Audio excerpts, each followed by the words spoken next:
Bismillahirrahmanirrahim. Halaman ini, halaman 11. Alhamdulillah rabbil alamin wassalatu wassalamu ala Rasulillah wa ala alihi wa sahbihi wa man walah wa la haula wa la quwwata illa billah. Allahumma ighfir lana wa li walidina wa li masyayikhina wa liman lahu haqqun alaina wa lil muslimina wal muslimat. Allahumma hdina lima ikhtalafa fihi minal haqqi bi idnika innaka tahdi man tasha' ila siratal mustaqim. Marahil fiqh sudah kemarin ya. Kemudian di marhalah yang pertama itu marhalah tasyri', dijelaskan lebih detail di sini di halaman 11 ya. Itu ada tarikh dari bi'tsatin Nabi sallallahu alaihi wasallam sampai ke wafatnya. Itu ada dua, al-ahdul makki, ada ahdul madani. Dia ada fase di Mekah dengan fase di Madinah. Kalau di Mekah di situ at-tarkiz ala usuliddin. Dia terfokus kepada usuluddin ya, ma'alim ad-din, yaitu usul iman ya. Itu dibahas iman kepada Allah, pada malaikat, kitabnya, Al-Qur'an, pada rasul-rasulnya, kepada malaikatnya, dan qada ya, yang baik maupun yang buruk. Di situ fokus Nabi sallallahu alaihi wasallam. Antum tidak ada bukunya di grup, ada di grup tinggalan. Oh iya, biar. Kemudian yang kedua di antara ciri khasnya qillatu at-tasyri'at at-tafsiliyah, sedikitnya pensyariatan yang dia terperinci. Misalkan masalah seputar sujud sahwi tidak dikaji detail, atau masalah sholat ketika safar atau ketika tayamum ya, itu masih yang global, itu ahdul makki. Yang kedua madani, istimraru al-inayah bi usuliddin, dilanjutkan. Jadi 13 tahun dakwah Nabi sallallahu alaihi wasallam di Mekah itu memang lebih fokus kepada masalah usul iman. Setelah itu apakah masalah usuluddin berkurang? Enggak, terus dilanjutkan ya. Oleh karenanya kenapa para sahabat Nabi sallallahu alaihi wasallam itu sampai 13 tahun, karena kondisi mereka itu betul-betul dari kekufuran yang murni kemudian masuk ke Islam. Jadi tidak mudah untuk membuat mereka menerima syariat seperti hudud ya, seperti rajam. Itu kan berat, itu jihad ya. Maka mereka dikuatkan dengan pondasi iman. Bahkan sampai sahabat itu ada yang datang ke Rasul sallallahu alaihi wasallam, ya Rasulullah, kami tidak sabar sudah dengan seperti ini. Penyiksaan, kezaliman di Mekah itu ngeri sekali ya. Sampai Ammar bin Yasir, kita tahu sendiri bahwasanya ibunya ditusuk ya, dari ya, mohon maaf, dari kemaluan sampai tembus. Itu di depan anaknya. Bagaimana dia bisa bersabar ya? Ya, ketika seperti itu ada sahabat yang datang, ya Rasulullah, doakan kami an-nasr, pertolongan. Maka disitulah pentingnya kajian tentang iman ya. Kajian tentang iman yang kami maksud adalah kajian tentang rusukhul iman, bagaimana iman itu masuk. Jadi ketika seseorang dia berdosa, dia sangat-sangat menyesal. Ketika seseorang ketinggalan ibadah, dia sangat menyesal. Nah, di situ pentingnya iman. Bukan sekedar masalah apa? Masalah bantah-bantahannya ya, bukan sekedar bantah-bantahannya. Yang itulah terjadi perbedaan antara tarbiyah di zaman Nabi sallallahu alaihi wasallam dengan di zaman sekarang. Di zaman sekarang itu kebalikan dia. Porsir untuk ar-rudud, membantah itu lebih besar, sehingga pengaruh akidah itu, pengaruhnya akidah itu sangat kurang. Ketika kita lihat misalkan contoh misalkan kajian sekarang asma sifat ya, yang diperdebatkan dari dulu sampai sekarang udah clear ya. Padahal sudah pernah dikaji oleh ulama yang jauh lebih dalam keilmuannya ya. Faktanya tidak membuat mukhalifnya taubat ya. Hari ini asma sifat misalkan Allah Subhanahu wa taala menginginkan untuk turunnya Allah ke langit dunia atau datangnya Allah yaumal qiyamah, itu tujuannya agar kita ta'zim ya, agar kita memanfaatkan waktu ya, agar kita itu bisa sebanyak-banyaknya berdoa di waktu malam. Tetapi bukan itu hasilnya yang ada di zaman sekarang. Yang ada perdebatan. Ya, ada perdebatan. Ya, kalau Allah turun bagaimana ininya, bagaimana itunya, akhirnya membuat nambah masalah. Makanya Al-Imam Syafi'i mengatakan jangan kalian berjidal, jangan kalian berdebat, berdiskusi yang in akhta'tum fihi kafartum. Kalau kalian keliru dalam masalah itu, kalian kafir. Masalah apa itu? Masalah seputar Allah Subhanahu wa taala, ya. Nah, ini yang dihindari oleh para salaf, tetapi di zaman sekarang justru jadi hobi, ya, dijadikan hobi. Kalau ada diskusi rame di situ, ya. Kemudian Ahdul Madani Tasyri'ul Ahkam At-Tafsiliyah. Di sini mulai syariat yang dia tafsil, perinci. Di situ mulai ada hukum khiyar, ada hukum riba, ada pembahasan masalah tentang mudharabah dan semisalnya. Kemudian masadir at-tasyri'. Al-Qur'an dan sunnah Nabi sallallahu alaihi wasallam. Ada Al-Qur'an itu yang ibtidai, yang dia turun tanpa adanya masalah, ya, tanpa adanya pertanyaan. Ya. Allah ingin mensyariatkannya. Ada yang dia dengan soal pertanyaan, ya. Kemudian sunnah Nabi Sallallahu Alaihi Wasallam ada dua. Ada yang dia dengan pertanyaan, ya, ada datang sahabat nanya ke Rasul Sallallahu Alaihi Wasallam, bertanya tentang masalah ruh, ya, masalah haid, masalah tentang yaumul qiyamah, maka dijawab dengan Nabi sallallahu alaihi wasallam, ya. Dan banyaknya itu masalah hukum, ya. Masalah hukum, ya. Seperti ada Fatimah bintu Jahsh, dia datang ke Rasulullah, ya Rasulullah, inni imra'atun ustahad, ya, aku, ya Rasulullah, wanita yang keluar darah, ya. Selama berapa tahun? 7 tahun. Bagaimana 7 tahun keluar darah? Afa ada'us shalah? Apakah aku tinggalkan sholat? Nah, itu pertanyaan. Maka dijawab oleh Nabi sallallahu alaihi wasallam. Nah, itu syariat, ya, dengan soal. Ada yang dengan sebab, ya. Dengan sebab terjadinya, kemudian Nabi sallallahu alaihi wasallam menjelaskannya. Ya, seperti masalah ada yang dia menyusui, ya, di atas usia 2 tahun. Ya, kalau kita misalkan menyusui, ada seorang istri yang menyusui anak tetangga di usia 2 tahun ke bawah, maka dia jadi anak susuan kalau susuannya sampai 5 kali, ya, sampai kenyang, dia lepas sendiri, maka itu anak susuan. Berlaku hukumnya seperti anaknya sendiri, persis seperti anaknya sendiri dalam masalah mahram dan seterusnya. Yang beda tentang masalah warisan, dia tidak waris, ya, dengan dia tidak bisa menjadi wali nikah.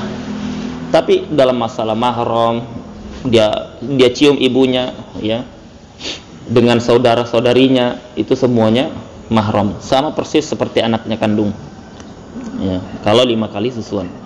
Nah, tetapi ada salim ini dia bukan lagi usia 2 tahun, sudah di atas, ya. Ada yang menyebutkan sudah 7 tahun si salim ini, ya, tapi dia sering ketemu dengan seorang sahabiyah ini, ya, di dalam rumahnya. Ya Rasulullah, bagaimana kondisi seperti ini?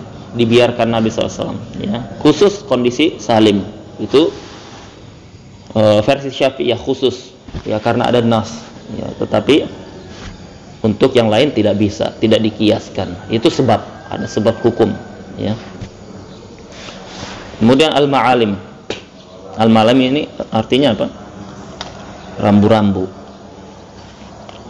At-tasyri'u mukhtassun bihadhil marhalah, ya. Jadi di fase ini, fase marhalah tasyri', yaitu marhalah Nabi sallallahu alaihi wasallam diutus sampai wafatnya, itu marhalah ini khusus pensyariatan. Syariat ada selagi Nabi sallallahu alaihi wasallam masih hidup. Ketika Nabi sallallahu alaihi wasallam wafat, tandanya sudah berhenti syariat. Tapi apa ada masih fikih? Fikih masih berlanjut atau tidak? Masih.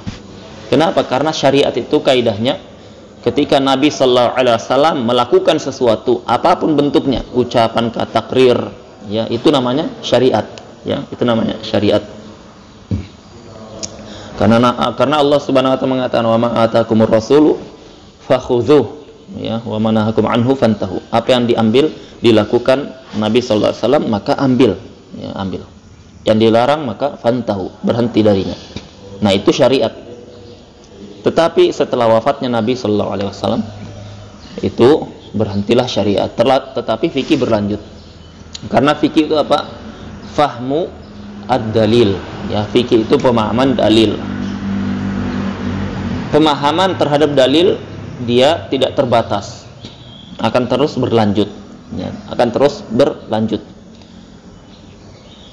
Makanya kenapa ulama salaf itu ihtimam penuhnya lebih besar porsirnya ke fikih dibandingkan ke ilmu yang lain, ya. Alasannya karena ilmu fikih itu terus berkembang. Ilmu tafsir, ilmu hadis, kemarin ilmu ghoyat, ilmu maqasid, ya, ada 3 kan? Fikih, hadis, tafsir. Ya, fikih itu yang dia terus berkembang. Tetapi hadis dengan tafsir dia berhenti di situ, sudah berhenti. Ya, hanya pakai bahasa yang berbeda saja. Tetapi masalahnya itu saja. Ya, hadis Nabi SAW jumlahnya tidak bertambah. Ayat Al-Quran jumlahnya pun tidak bertambah, ya. Nah, itu ibarat seperti bahan baku yang dia, bahan baku kita makan ini. Kalau antum lihat makanan kita seperti itu, ayam ikan, ya kan, ya, ayam ikan daging, ada yang dibuat di pepes, dibakar, dicampur ini, campur itu. Tetapi apa, bahan bakunya itu saja, tidak bertambah. Yang kedua, kekhususan di marhalah tasyri' ini qillatu majalil ikhtilaf, ya. Sedikitnya majal ikhtilaf, sedikitnya ruang dalam masalah perselisihan. Kalau ditanya kenapa di zaman tasyri' sedikit ruang berselisih? Karena apa? Mereka berselisih, ada Nabi sallallahu alaihi wasallam, langsung mereka datang, ya, dan itu yang terjadi di zaman itu. Pernah dengar kisah Umar radhiyallahu anhu datang, dia ngetok pintu rumah seorang sahabat. Sudah lebih dari 3 kali nih diketoknya lagi. Maka sahabat itu mengingatkan, wahai Umar, sami'tu Rasulullah, aku mendengar Rasulullah mengatakan ini dan itu. Kalau sudah lebih 3 kali tidak dibuka, pulang. Maka Umar ketika itu tidak langsung serta-merta, oh iya gitu ya, enggak. Ya, ada namanya tasabbut, ya, cross check. Kalau dalam masalah cross check, sahabat yang betul-betul filternya paling kuat itu Umar ini, Umar, ya. Tetapi Umar ini terkadang dia seperti itu, dengan sikap tegasnya, akan kubawa ke Rasulullah. Kalau tidak benar, maka ada hukumannya, ya, ada hukumannya. Dibawa ke Rasulullah, ya, ternyata benar, ya. Berarti ada beberapa sahabat yang tidak sampai kepadanya beberapa hadis, sampai pun kepada siapa? Pada Umar, ya. Bahkan ada beberapa riwayat masalah pembagian warisan antara al-jaddu wal ikhwah, antara kakek dengan saudara, yang mana dikedepankan Abu Bakar tidak sampai riwayat kepada dia. Pertanyaannya berarti tidak semua ilmu sampai kepada person-person sahabat. Misalkan hadis Nabi SAW jumlahnya 100.000, apa sampai kepada sahabat Abu Bakar semuanya? Tidak, ya, tidak. Tapi ghalib ahadis, kebanyakan hadis itu sampai kepada person-person sahabat. Tapi tidak semua hadis sampai kepada setiap person-person sahabat. Tapi semua hadis, semuanya sampai kepada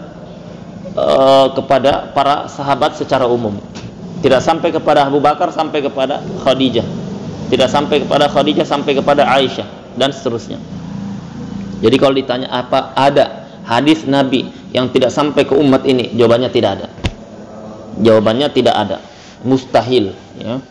Mustahil. Kenapa? Karena ada firman Allah Subhanahu wa taala yang qat'i, yaitu al-yauma akmaltu lakum dinakum. Hari ini aku sempurnakan bagi kalian agama kalian, ya. Sempurna itu tidak ada kekurangan sedikit pun, ya. La naqsa fiha wala aib. Tidak ada kekurangan, tidak ada cacat. Itu namanya al-kamal, sempurna.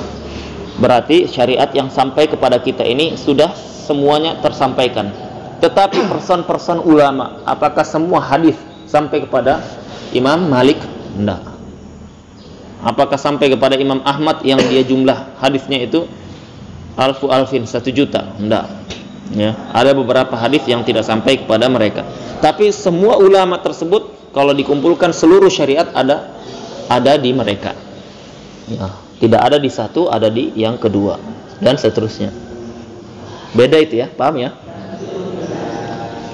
Qillatu majalil ikhtilaf, sedikitnya majal ikhtilaf karena tadi mereka berselisih ada Nabi sallallahu alaihi wasallam. Yang ketiga at-tadarruj at-tasyri'i, yaitu bertahapnya pensyariatan, ya, itu di majalah di marhalah tasyri'. Jadi tidak langsung serta merta syariat hijab dikasih, tidak. Ya, bertahap, ya, bertahap. Jadi syariat hijab dulu tidak langsung disuruh cadaran semua, tidak, ya, bertahap. Syariat cadar itu sudah beberapa tahun setelah wafatnya Khadijah kalau tidak salah itu. Gara-gara Umar melihat istri Nabi sallallahu alaihi wasallam, seingat anak Hafsah itu yang dilihat Umar, ya. Ketika itu Umar melihatnya dalam waktu kondisi gelap, ya, tetapi kelihatan, ya. Jadi dilaporkan, kenapa tidak pakai hijab, ya. Yang keempat, tadrib as-sahabah alal ijtihad, yaitu dilatih para sahabat ini untuk ijtihad. Sahabat dilatih untuk ijtihad, berarti sahabat itu punya alat ijtihad. Alat ijtihad kemarin apa ya? Bahasa, ilmu hadis dengan ilmu usul, ya. Itu 3 porosnya. Apa bedanya ilmu itu dipelajari di zaman dulu dengan zaman sekarang? Kalau di zaman dulu untuk orang berijtihad. Kalau zaman dulu untuk ijtihad, zaman sekarang? Zaman sekarang untuk memahami. Untuk memahami penjelasannya para ulama, bukan untuk ijtihad. Ya. Itu kebanyakan itu ya yang kurang dipahami oleh orang-orang belakangan ketika mempelajari ilmu alat itu. Ya, ilmu alat itu di zaman dahulu dipelajari para ulama untuk ijtihad.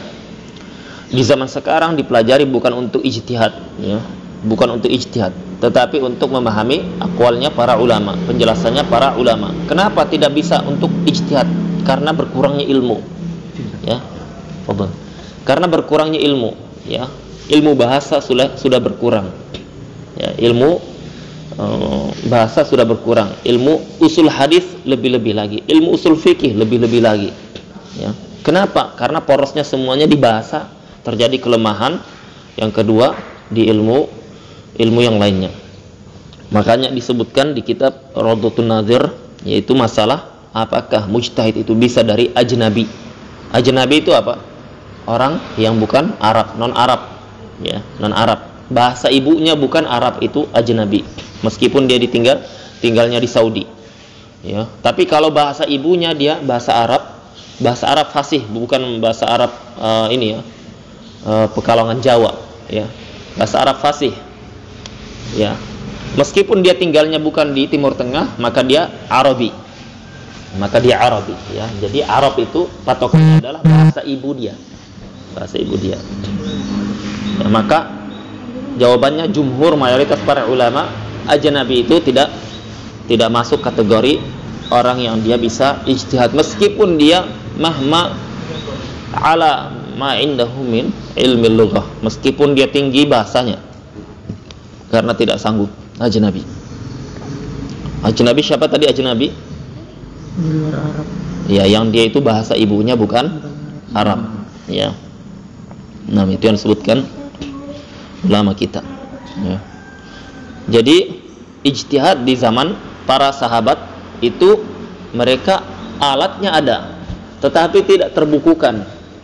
Sehingga mereka ketika berijtihad menggunakan apa? Menggunakan menggunakan